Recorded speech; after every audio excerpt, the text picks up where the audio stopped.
Ever since I was a kid, I've always felt the Lost World Jurassic Park gets way too much hate, and after rewatching it for this review, I still feel the same.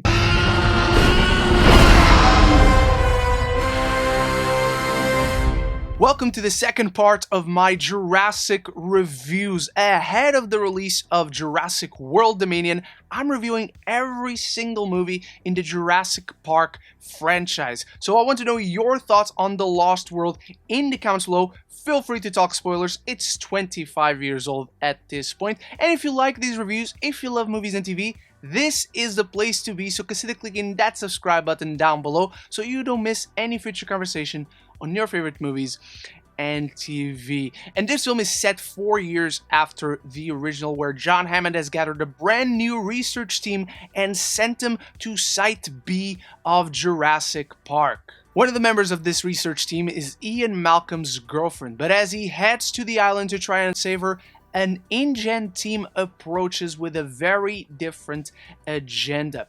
And like I said in the intro, I've always thought this film got way too much hate. This is an extremely fun blockbuster, and one of the things that has it holding up so well all these years later is that from the first movie to this one, it carries over a ton of the important overarching themes of man playing God, the cautionary tale, how everything quickly spins out of control with humanity interfering. What I like a lot about The Lost World is that it feels very much like a natural extension from Jurassic Park. It doesn't feel so much like a brand new story in the same world, but the natural progression and escalation of what happened in the first film. A great example of that is Spielberg's direction that has not missed a step from the first film. He once again brings over this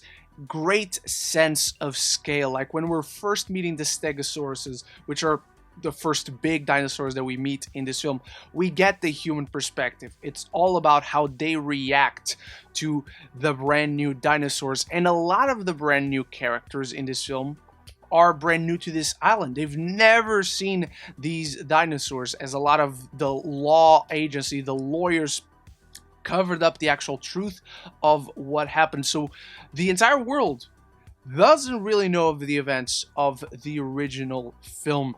And so Spielberg has this opportunity of continue to transmit this sense of awe and wonder while hiding away the real scares that will come through as the film goes on and escalates. Like, we have one character from the original film, that's Ian Malcolm, played once again by Jeff Goldblum at his peak Goldblum form. And now he's kind of the expert. He's the one that has to deliver the exposition and kind of guide the new characters, while he himself doesn't really know the layout of this island. Where in the first film, we had some security blankets. We had the security systems that, yes, got turned off, but they existed. We had the safe haven, the base, and all that. This island is brand new. The animals, the dinosaurs, just run around freely. That's an escalated sense of tension from the beginning, and Spielberg relishes on that. He takes full advantage, to the point where, to me, this is the closest thing we've ever gotten to Spielberg directing a horror film. Whereas the original Jurassic Park has all these horror elements sprinkled into the grand adventure, into the grand sci-fi, this film feels very much, for a bulk of it, as a horror film. Right from the opening sequence, where you have the little girl playing on the beach, played by Camille Bell, and she unknowingly steps into this dinosaur territory, she gets eaten, and obviously you have one of the greatest, if not the greatest, hard cut of all time in cinema history.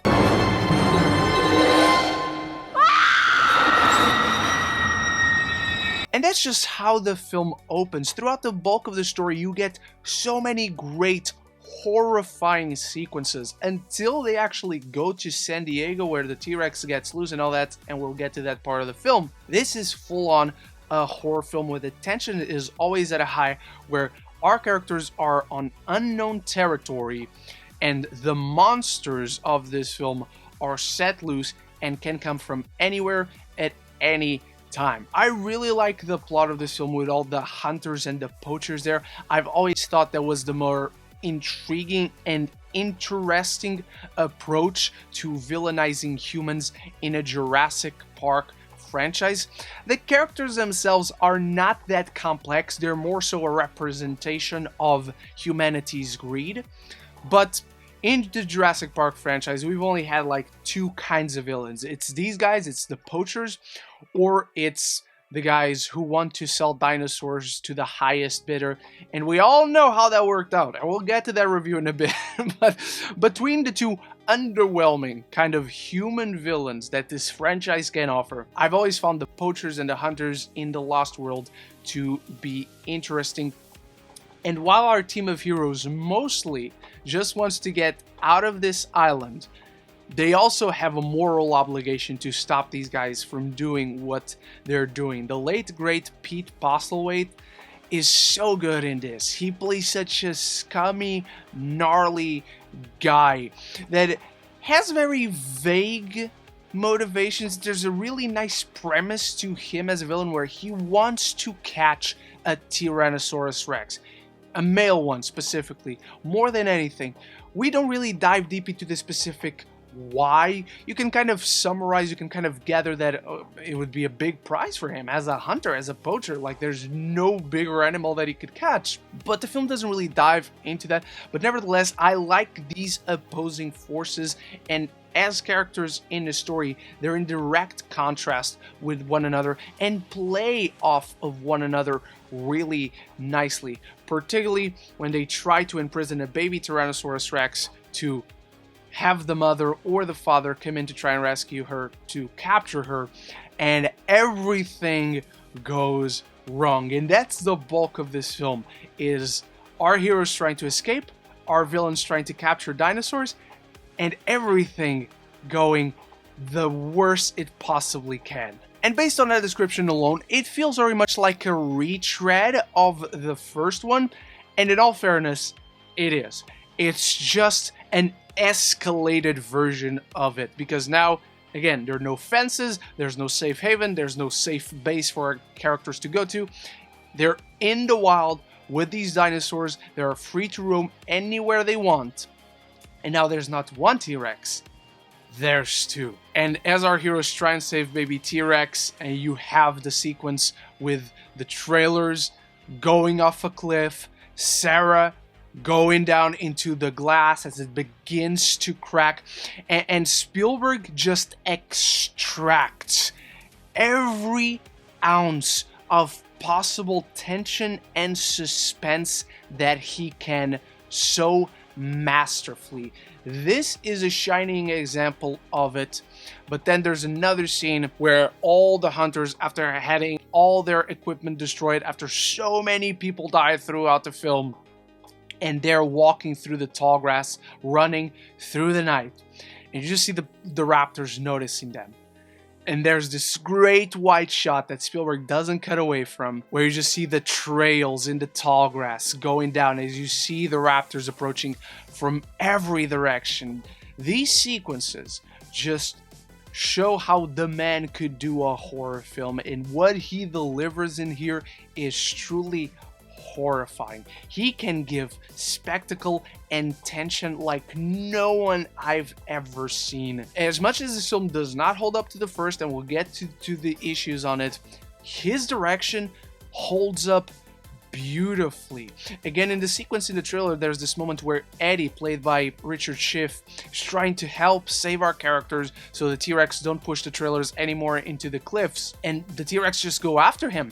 And it's this elongated sequence where you just see him get eaten, where you just see these animals who, not out of malice, not out of playfulness, they just trying to eat and trying to get their baby back. And you just see how horrifying that is, how even a man trying to do the right thing, and that's what happens to him. And it's Spielberg going full horror, suspense, and it's awesome. All the violence that you could want, whether it's with the T-Rexes, whether it's with the raptors, the dinosaurs going loose when Vince Vaughn attacks their camp and sends everything into chaos, putting everyone inadvertently in a worse position than what they were already. I think that's great, and it's this film's way, masterful way at that, with Spielberg's direction, of just starting at a place where the tension is already high, the suspense is already there, like, they can come at any point, you are not safe anywhere, and that just keep on escalating. Even throughout the film, as they're walking around trying to make it to this better place, to this better position to be in should dinosaurs come after him. And Peter Stormare's character, who has this friction in his relationship with Pete Postlethwaite's character, and he deviates from the group, and again, slowly but surely, all these little dinosaurs that ate the little girl at the beginning, and Spielberg just squeezes out all the tension until the last moment as much as he can. And it's what he shows when characters actually die that is horrifying. You don't need all the blood and guts, but like when he's eaten by all these small dinosaurs, just seeing the blood trickling down the river, the water clear, turning red, the Tyrannosaurus Rex ripping apart a man from one another's mouth, the people in the tall grass with the raptors just disappearing into the ground all of a sudden.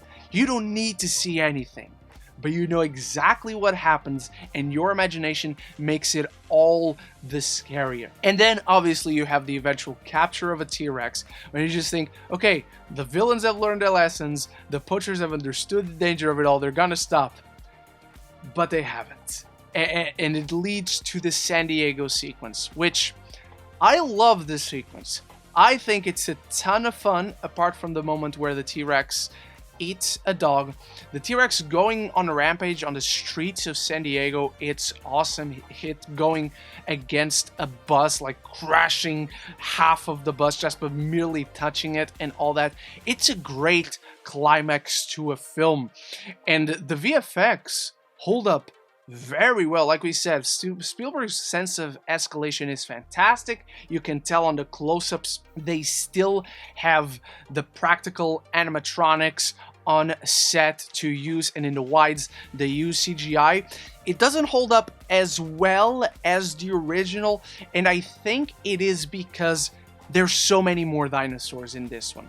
There's Pachysaurus, there's Dimetrosaurus, there's so many, the Stegosauruses and all that, and you have like 6 or 7 of each at one time on screen. Even T-Rexes, you have 2, you never have just one until the end, and at the end is when it looks the best, because you just have this one dinosaur to care of. In the original you had the 1 T-Rex, you had the 2 raptors. For the most part you had 1 dinosaur on screen at a time. Now you have a ton. They were clearly emboldened by what they were able to achieve amazingly on the first one. In this one, it still looks great. It holds up so much better than 3, than Jurassic World, already than Jurassic World The Fallen Kingdom. But you can tell that it's not quite on the level of the first one. It's just shy of that. Overall, however, this film is from 1997. It still looks fantastic on screen. Again, the sense of scale, the direction of it, when you have the animatronics on screen, on the mid-shots and close-ups, it looks fabulous. Like I said, the San Diego sequence is awesome. I have a ton of fun with the San Diego sequence. It feels like it belongs in another movie. This film has a great moment to end, when our heroes go into the helicopter, Jeff Goldblum, Sarah, the Vince Vaughn character, who takes the bullets away from Pete Postlethwaite's character, and Malcolm's daughter, all in the helicopter. And as soon as they're leaving the island, they think our villains have learned a lesson. They see that they still captured the T-Rex. You could have cut it right there. You had a back-to-back installment to complete the trilogy, where the third film is just seeing these guys bringing the T-Rex to San Diego, it going on a rampage, and that is the film. That would have been awesome. And I think that's one of the film's issues, where as much as I have fun with that San Diego sequence, it's too short. It feels rushed. It feels like an extension of the film, where the story was done by the time they get off the island. And That brings us into the issues with the Lost World Jurassic Park. Like we said, it's big. It's bigger than the first. It feels like a natural extension of the first film. But in that, it doesn't do anything as well as the first. Bringing Ian Malcolm back is actually very smart. I think Ian Malcolm is one of those characters that started out as supporting and actually does a really good transition into lead character. It feels organic. The story with his girlfriend, the story with his daughter, that I don't think should have come on the island, and we'll get to that in a bit. Him now being the expert, he knows how dangerous it all is. He knows how wrong things go. He knows how wrong things have gone. And now everything that could have helped them before is not there. They don't have any safety cushions.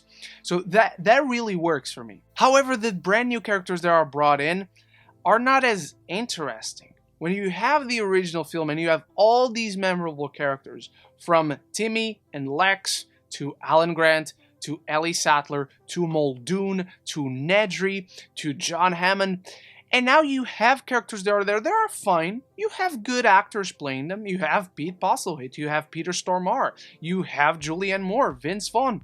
All of them good actors. I don't think any of the characters particularly stand out. I don't think any of the characters bring anything interesting to the table. And so it's literally Ian Malcolm, perhaps the most interesting character of all, perhaps the funniest character of all, the one that has the most personality, the most interesting dynamic with anyone around him in the first movie. And in the second one, he's literally carrying everything and everyone on his back. While in the first film, you had all the dinosaur spectacle, but everything in between was interesting, was rich with meaning and complexity and nuance. You were interested in the science behind it all. You were interested in the themes. This film carries over the themes, but doesn't have the characters carry over the themes. These characters don't have any particular worldview. They don't represent any particular point of view in this discussion of these themes, which is a shame. It makes The Lost World a really fun blockbuster that, as I said, I really like. I have a ton of fun with this film. But the pieces that are there are not as good as the whole. This is a summer popcorn blockbuster, but it just lacks the elements that could elevate it into something more. The film also kind of cheats here and there with its logic. The biggest sinner of that is the scene where Malcolm's daughter, who has the storyline of having been cut from the school gymnastics team and all that, she has these issues, like she has nothing going on outside of being with her father, and she does this trapeze move where she kicks a velociraptor to its death, and the velociraptor just like stands there waiting to be kicked. And it's one of the worst scenes in this franchise in a film that I don't think is anywhere near being a bad film at all. And a film that has these issues throughout. It has characters forcibly making decisions that will make things worse, where it doesn't feel organic. You understand these characters enough to understand their level of intelligence, to understand their motivations, what drives them, and then you have decisions made throughout that contrast that feel forced, feel script mandated. It doesn't feel like these characters will make these decisions. It feels like it's written on a script, and so they have to do it so the film can happen. And with all those issues, I think it's clear that the thing that brings this film just a tad bit down overall is David Koepp's solo written script. In the first film, he co-wrote it with Michael Crichton, the writer of the original book, and I think there's a sequel book as well with the same title as this. David Koepp is also a very intriguing writer. He's always very imaginative. He's always very ambitious. But he always has a few cracks that show in his films. Whether he's writing and director, his films are always interesting. They always have a great starting point. This film has it. They always deliver something compelling. This film has that. But it just lacks the trimming out of the fat, the trimming of the edges to make it something real, punchy. It has so much fun with the dinosaurs of it all. Those incredible sequences that Spielberg delivers so masterfully with incredible tension and thrills, those all come from David Koepp's script. But it's in between the grand spectacle, it's between the big set pieces of the film that it just lacks a little oomph to make it stand out a bit more.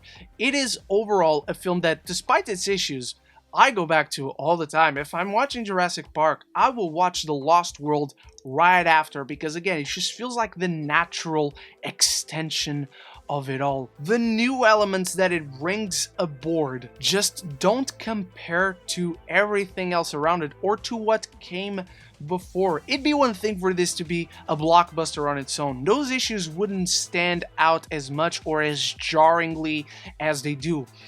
But something that is coming off of Jurassic Park, a film that is a classic in every regard, that delivers the spectacle, but it delivers a great story, with great characters, with profound themes, a complexity in what it's trying to say that is admirable. This film doesn't have that. It has a really fun plot, thrilling action sequences, really delivers Spielberg giving us a horror film, or at least the closest thing to that as it can.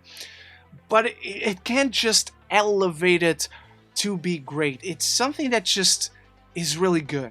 It's really fun. It's just shy of great, and sadly can't reach the heights of what came before. Overall, The Lost World Jurassic Park is an exciting blockbuster that delivers fun thrills and grand spectacle from the imaginative eye of Spielberg. Sadly, however, it just lacks that nuance and gravitas to truly take it to the next level. I'm giving The Lost World Jurassic Park a B.